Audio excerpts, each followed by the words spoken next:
People think a marriage dies all at once, on the day you find the text message or the receipt you weren't supposed to see. That's a lie. A marriage dies in small increments, over months, while you're busy convincing yourself you didn't see what you just saw. Mine died on a Tuesday afternoon in March, though I didn't bury it until almost a year later, standing in an airport parking garage in Denver, watching a flight tracker app tell me exactly where my soon-to-be ex-wife was landing, and exactly who she was landing there with. My name is Mark Ellison. I was 38 years old, a regional operations manager for a logistics company that moved freight up and down the Front Range, and for 9 years I was married to a woman named Jenna, a physical therapist with a laugh that used to make strangers turn around in restaurants. We had 2 kids, Lily, who was 7, and Owen, who was 5, and a house in a quiet subdivision outside Denver with a swing set in the backyard that I built myself over a long weekend, following directions I barely understood, because I wanted my kids to have something I made with my own hands. I tell you all of this so you understand what was actually on the table when everything started to come apart. It wasn't just a marriage. It was a whole architecture of a life, built board by board, and someone took a sledgehammer to the foundation while I was standing right there, refusing to look down. The first crack came from something as mundane as a credit card statement. I handled our joint finances mostly out of habit because I liked spreadsheets and Jenna didn't. In early March, I was reconciling the card when I found a charge from a boutique hotel in Boulder, 40 minutes from our house, for a Tuesday afternoon in February. Jenna had told me she was at a continuing education seminar for her physical therapy license renewal that week, downtown at the convention center. When I asked her about the charge, casually, the way you ask about something you assume has a boring explanation, she barely looked up from her phone. She said the seminar location had changed at the last minute, some scheduling conflict with the convention center, and the organizers moved everyone to a hotel in Boulder instead, and the front desk had accidentally processed the room under her name and card even though the company was supposed to cover it, and she'd been meaning to get reimbursed. It was a good answer. It was specific, it had the texture of truth, the kind of small administrative annoyance that happens all the time. I let it go. I want to be honest with you. Some part of me wanted to let it go, because the alternative was a thought I wasn't ready to hold in my hands yet. But once you notice one loose board, you start noticing all of them, whether you want to or not. Over the following months, I started cataloging things I had spent a year filing away as nothing. Jenna's phone, which used to sit face up on the kitchen counter while she cooked, now lived face down, screen first, like it had learned to hide from me on its own. She started going to a gym across town, Peak Fitness, instead of the one 3 minutes from our house, and when I asked why, she said the new one had a physical therapist discount partnership. She began seeing a personal trainer there, a man named Derek Voss, twice a week, sometimes 3 times, sessions that kept running long. She bought a perfume I didn't recognize and wore it on gym days, which struck me even then as strange, because who wears perfume to sweat? Her girls' weekends with her college friend Priya became more frequent, and once, when I called Priya's husband to compare notes on a shared work project, he mentioned, almost in passing, that Priya hadn't traveled anywhere in months. I didn't confront Jenna about that one. I just wrote it down, mentally, in the growing ledger I didn't want to admit I was keeping. She became defensive in a way she never used to be, sharp and quick to turn any question about her schedule into an accusation that I didn't trust her, which is a magician's trick abusers and cheaters both learn early. Make the person noticing the problem feel like the problem. She started deleting her text threads with a discipline that seemed almost professional. She stopped initiating anything with me, not conversation, not affection, nothing, but she'd come home some evenings lit up, humming, looking 10 years younger than she had that morning, and when I asked what made her day good, she'd just say work was work. I loved her. That's the part people skip over when they hear stories like mine, like loving someone and seeing all these signs are mutually exclusive things. I loved her, and I built an entire internal defense attorney whose only job was to acquit her, over and over, of crimes I hadn't even charged her with yet. I told myself she was stressed. I told myself the new gym really did have a good discount. I told myself perfume was just perfume. I did this for months while the flags kept stacking, red on red on red, until even my own defense attorney ran out of arguments. The proof, when it finally came, wasn't subtle, and it wasn't something I went looking for out of suspicion so much as accident. In late October, Owen's school iPad, which was linked to our family cloud account for photo backup, synced automatically to a shared album the way it always did, because I'd set it up years earlier so grandparents could see the kids' pictures without needing separate logins.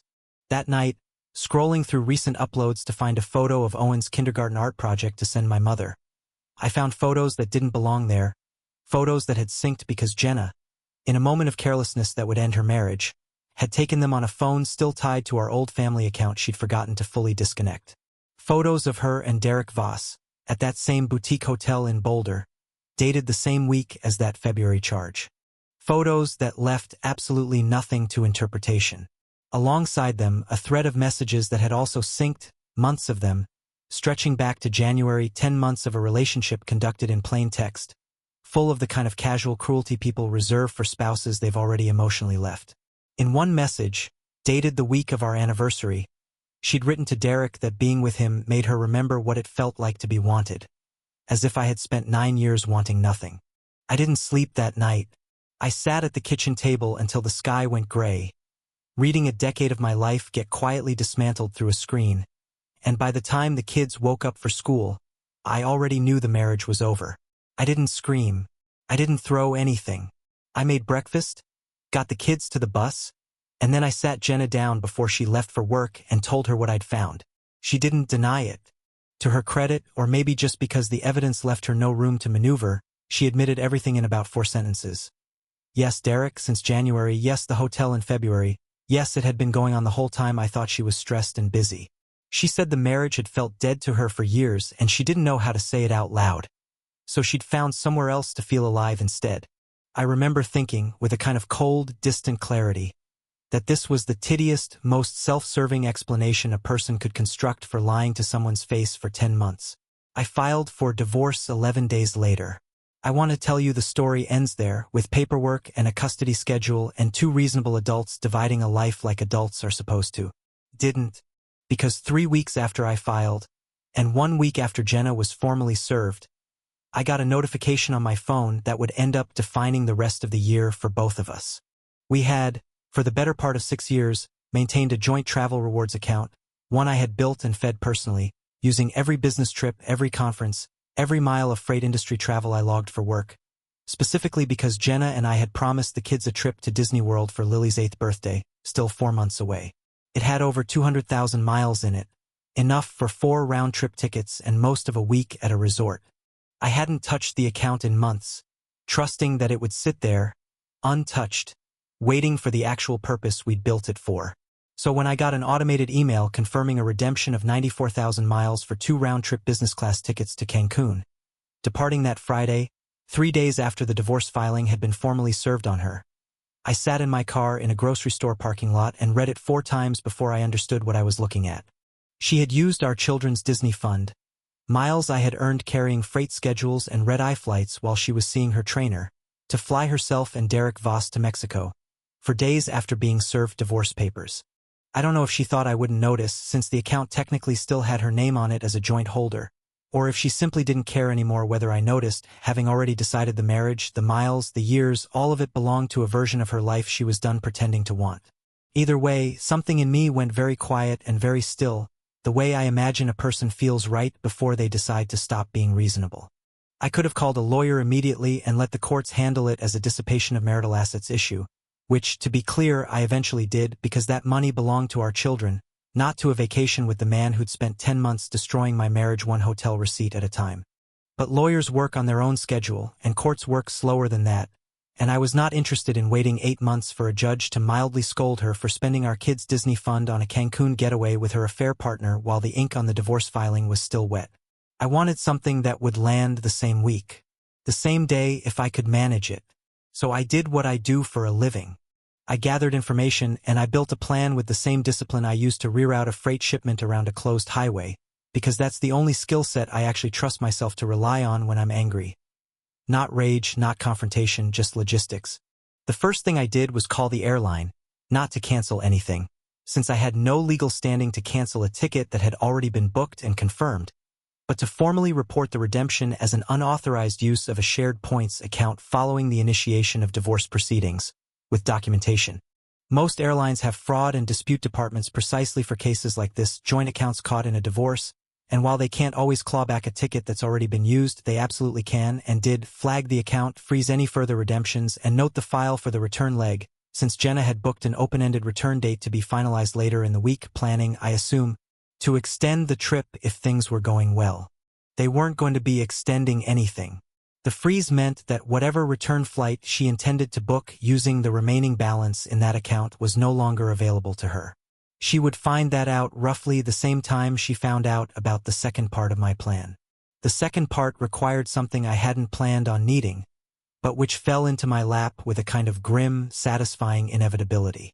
While building my case for the divorce attorney, cross-referencing dates and hotel receipts to establish a clear timeline of the affair, I did something I probably shouldn't admit felt as good as it did. I looked into Derek Voss. Not out of jealousy, though there was plenty of that too, but because I wanted to understand who this man was who had walked into my house's foundation and started pulling out boards. It took less than 2 hours of searching public records and social media to discover that Derek Voss, 34, personal trainer at Peak Fitness, was engaged.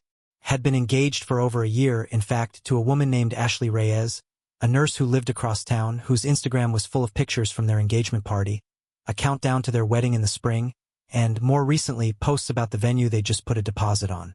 Derek Voss had spent 10 months sleeping with my wife while planning a wedding with someone else entirely, and Jenna, as far as I could tell from the message threads, had no idea Ashley existed. She thought she was the only one. She was, in fact, the second affair I found evidence of Derek having conducted simultaneously, though that detail would come out later and isn't really mine to tell. I sat with that information for exactly one night before I decided what to do with it. I didn't send Ashley an anonymous message full of accusations, because I've learned that people don't trust anonymous accusations. Not really.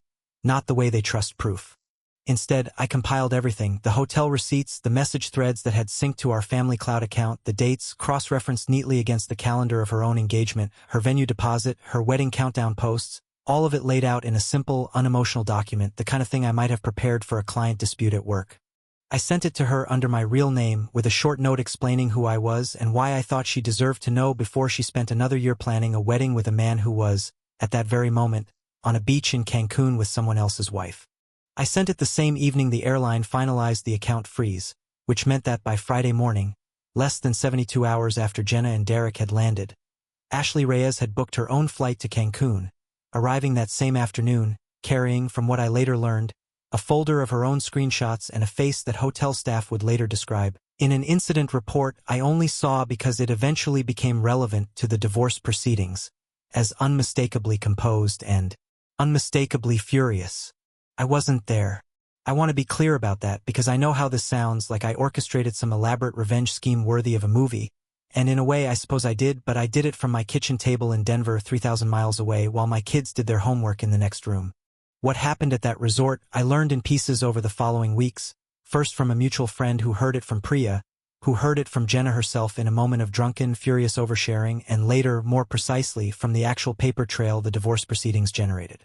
Ashley Reyes arrived at the resort a little after 3 in the afternoon, walked directly to the pool bar where, according to witnesses, Derek and Jenna were sitting with drinks that had come with tiny paper umbrellas, and set the folder down on the table between them without a word. She let them look through it themselves. The resort staff, unaccustomed to hosting confrontations of quite this magnitude, later told hotel management that the raised voices could be heard from the lobby. Jenna, according to Priya's account, hadn't known about Ashley at all, hadn't known about the wedding, the venue deposit, any of it, and the shock of learning she wasn't even the primary relationship, just one of at least 2 women Derek Voss was quietly stringing along, hit her, from what I'm told, harder than the divorce itself had. There is a particular kind of humiliation reserved for people who blow up their entire life for a man who turns out to have been blowing up several lives simultaneously, and I won't pretend I didn't feel something close to satisfaction when I heard about it, even though I also felt, underneath that, something more complicated, something closer to grief for the version of Jenna I used to know, who would never have let herself end up humiliated on a beach in front of strangers over a man like that. The trip fell apart from there with a speed that surprised even me. Derek, apparently, tried to manage both women simultaneously for about 20 minutes before Ashley threw her drink at him and walked out toward the lobby, at which point Jenna, now alone with a man she'd wrecked her marriage for, discovered the second problem I'd engineered without her yet realizing it. She went to the front desk to arrange an earlier return flight home, only to find that the joint miles account she'd used to book the trip had been frozen for suspected unauthorized use. Following active divorce proceedings, meaning there was no return flight to rebook, at least not through that account, and she had, in her haste to leave with Derek before the divorce papers had even been filed against him publicly, brought only enough personal cash and cards for incidentals, not 2 one-way emergency flights home from an international airport during peak season. She ended up stranded in Cancun for an extra 2 nights, paying nearly full price for a same-day, one-way economy ticket back to Denver, sitting alone in a resort room she'd expected to share with a man now boarding a different, hastily rebooked flight of his own, presumably back toward whatever remained of his life with Ashley, though I later heard that engagement ended within the month anyway. I found out most of the outcome the way you find out most things in a divorce secondhand, through lawyers and mutual friends and the slow bureaucratic churn of family court. Jenna's attempt to argue that the miles were community property blew back on her rather badly once my attorney submitted the timeline. The account had been built almost entirely from my business travel, redeemed for a vacation with her affair partner 4 days after being served divorce papers, using funds explicitly earmarked in prior joint conversations that existed in writing for our children's birthday trip. The judge's opinion of that spending pattern was not favorable to her case, and it became one of several factors that, combined with the affair's timeline and her admitted dishonesty throughout, weighed heavily in the eventual custody arrangement, which left me with primary physical custody of Lily and Owen, with Jenna receiving standard visitation. I hadn't engineered that outcome, not directly, but I won't pretend I was sorry to see the consequences of her choices land where they landed. The professional fallout took longer to unfold but was, in its own way, more thorough. Peak Fitness, it turned out, had a policy against trainers pursuing romantic relationships with clients, something Derek had apparently violated with more than one member over the years, and once Jenna, humiliated and furious after Cancun, filed a complaint against him with management, it opened the door for at least one other client to come forward with a similar story. Derek was let go within a month. Jenna herself, meanwhile, found the physical therapy community in the Denver area smaller and more interconnected than she'd probably ever considered while she was busy having an affair with a client's referral, and word travels in small professional circles the way it always does, quietly at conferences and continuing education seminars, the very kind she'd once claimed to be attending in Boulder. As for me, I finalized the divorce the following spring, moved into a smaller house closer to the kids' school, and spent that summer taking Lily and Owen to Disney World myself, on miles I rebuilt from scratch over 4 months of extra shifts and rerouted business trips, because I'd promised them that trip long before any of this started, and I wasn't going to let what Jenna did take that away from them too. I watched Lily turn 8 standing in front of a castle, and Owen fall asleep on my shoulder on the flight home, and I remember thinking, somewhere over New Mexico, that this, not the folder I'd sent to a stranger in another state, not the frozen miles account, not any of the satisfaction I'd taken in watching her plan collapse in real time on a beach 3,000 miles away. This was the actual revenge. Not ruining her trip. Building mine back, better, with the people who actually deserved it. I don't know what happened to Derek Voss after he lost his job and his engagement in the same month. I don't particularly care. I know Jenna moved to an apartment across town and sees the kids every other weekend, and that our conversations now are brief and logistical custody handoffs and school events. Nothing more. Sometimes Lily asks why Mommy and I don't live together anymore, and I tell her the truth in the smallest, gentlest version I can manage. That sometimes grown-ups make choices that break a family, and it isn't anyone's fault but the person who made them. I don't mention Cancun. I don't mention Ashley Reyes, or the folder, or the frozen miles, or the 2 nights Jenna spent alone in a resort room paying full price to fly home from a vacation she took 4 days after being served divorce papers. My kids don't need that story. But I'll carry it with me for a long time, the way you carry any story where you finally, after months of writing your own defense attorney's closing arguments in your head, stop defending someone who was never going to stop hurting you, and instead, just once, let the consequences of her own choices catch up with her in real time on a beach in front of everyone. I think about that Tuesday afternoon in March sometimes, the very first crack, the hotel receipt in Boulder, the explanation that sounded so reasonable I let it go for 8 more months. I think about all the times I chose to believe the softer story instead of the one sitting right in front of me. And I think about the difference between the man who believed that explanation and the man who, months later, sat in a grocery store parking lot reading a flight confirmation for Cancun and decided, quietly, without raising his voice or throwing a single thing, that he was done being the only one who kept the family's promises. Somewhere between those two men is the whole story of what happened to my marriage, and to hers, and to the vacation she thought she'd earned by breaking both.